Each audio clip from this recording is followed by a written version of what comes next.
The VAVA mechanical gaming keyboard offers millions of backlight combinations, a non-fading UV coating, and tactile blue key switches and a durable body to withstand gamer rage. Click the link in the description to find out more. Skip it up and that up. Hey there, Mr. Day Late and $1 Short. Everyone else is talking about the Nintendo Online subscription service and pricing, and this fat bastard just sitting there, just not doing anything else. I bet he's just sitting there eating chocolates and staring at his own ass inside of his ass. I gotta ask you a serious question. How long did it take you to think of that insult? It sounded really premeditated. I'm just curious. Took me like 6 hours yesterday when I was alone by myself, like I always am. That's what I thought. Can I please leave now and feel sorry for myself? Go on. Okay. So yes, Nintendo has made big announcements about the Nintendo Switch's online features and how much it's gonna cost, and I'm gonna break it down for you right now and give you my opinion, so here we go. So the bad news first, even though it's really not bad news, is that they're delaying the paid subscription service for the Switch's online until some point in 2018. At first, when they had that big reveal of the Switch, they said that you're going to have to start paying for online in the fall of 2017, but they pushed it off probably because they want to fix some features that are probably buggy right now. So let's be grateful that they are pushing the pay date to 2018. But now you're probably thinking, all right, Rich, that's fine. They're pushing the subscription start date to 2018. Whoop-de-doo. How much is it going to cost? Is it going to be another $60 I got to spend per year like Xbox Live Gold? Well, hold your horse cheeks, sister. I got some good news for you. Here is how the payment structure for Nintendo's online service is going to go. For 1 month, if you want to just do 1 month at a time, it's $4 a month. If you do a 3-month block, it's only $8 for those 3 months.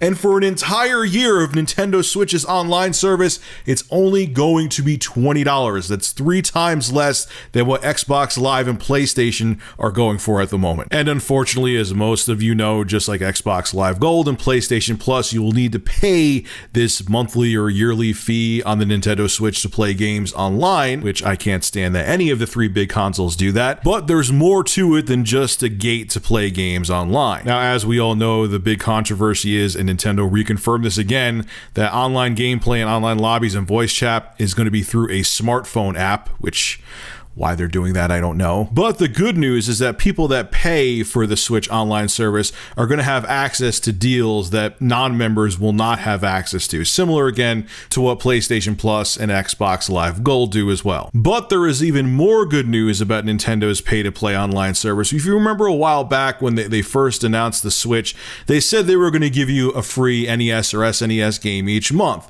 The downside, the ridiculous downside to that though, is that after that month was done, you could no longer play the game. So you had access to the game for that month, and then once that month was over with, you couldn't play the game anymore. Nintendo's not doing that anymore. They must have heard the complaints, and that is no longer the case. Once you download that free game, so long as you pay for the Switch's online service, you will have access to the game for as long as you pay for the service. This is what Nintendo had to say. Nintendo Switch online subscribers will have ongoing access to a library of classic games with added online play. Users can play as many games as they want, as often as they like, as long as they have an active subscription. Now, notice they actually threw something else in that little statement there. Did you hear what they threw in? Classic games with added online play. So you're going to be able to play games like Mario Brothers and Balloon Fight with other people online. That is insane. That is a really cool feature they're adding to the classic games. I do like that. That is pretty awesome. Now also too, a limited version of the smartphone app for the Nintendo Switch will be available this summer, so I guess we could look forward to that too. Yay. All right, so how do I feel about Nintendo's pricing of their online service for the Nintendo Switch? I'll say what I said many moons ago. First and foremost, for everyone complaining about this, yet don't complain that Sony and Microsoft are doing it. Hell, Microsoft's been doing it for the longest. You're being hypocritical. Okay, how can you hold Nintendo to a different standard when their 2 biggest competitors have been making people pay to play online for years.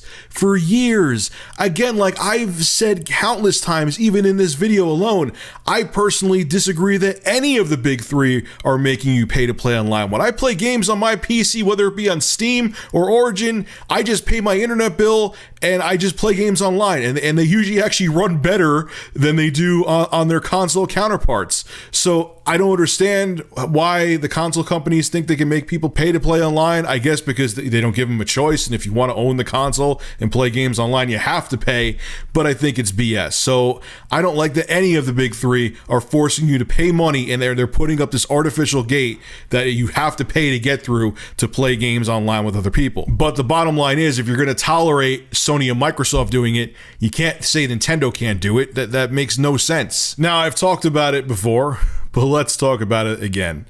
The app that Nintendo is going to use with their online service, okay, that you have to download on your smartphone, where you're going to use it to go into lobbies, you could set up like appointments, and you use it for voice chat. I don't have a good feeling about that app. As a matter of fact, I'm going to make a prediction about the smartphone app, the Nintendo Switch smartphone app.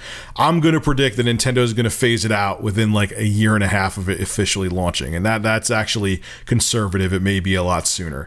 I don't understand why Nintendo doesn't just want to go through the system itself, the Switch itself, have you plug in a headset there and boom, you're done. Or if you buy a Pro controller, have it have a headphone jack input on there and just use a headset that way. They're trying something different. Nintendo likes to be different, and sometimes it really works, like the Wii and the Switch, and sometimes it doesn't really work, like the Wii U and the Virtual Boy.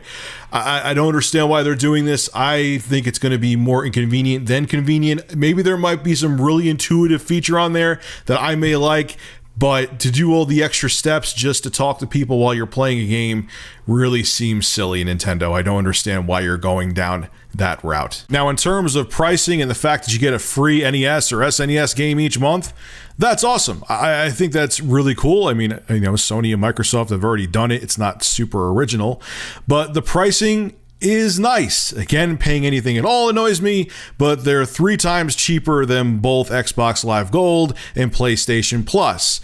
My concern with that, though, is that are they cheaper because their online service is going to be terrible? This is Nintendo's first run with doing a pay subscription online service, and hopefully it goes smooth. And I have a feeling that it may not for a while, and that may be why they're charging you next to nothing for a full year, because if they dared try to charge the $60 when people are having a tough time playing online, getting into lobbies, and they're having disconnection issues, so on and so forth, people would lose their minds. People are still going to lose their minds if they have issues paying $20 a year. So I'm hoping that the low price doesn't mean that Nintendo's online service is going to be low quality. I could be wrong, and maybe they just want to be competitive, and that would be great. I hope I am wrong, but I just have a feeling that the reason the price is very low is because they can't compete with Sony and Microsoft out of the gate, and there may be a lot of issues at first. And I have a feeling once they iron everything out a couple years from now, we're going to see that subscription cost go up. Right now, it's at 20, but I wouldn't be surprised if they bump it up to 40 like 2 years from now. Just letting you know, warning you ahead of time. All right, ladies and gentlemen, this is Rich of Review Tech USA. Make sure to rate, comment, favorite, and subscribe. And as always, thank you for supporting my channel. Have a good one.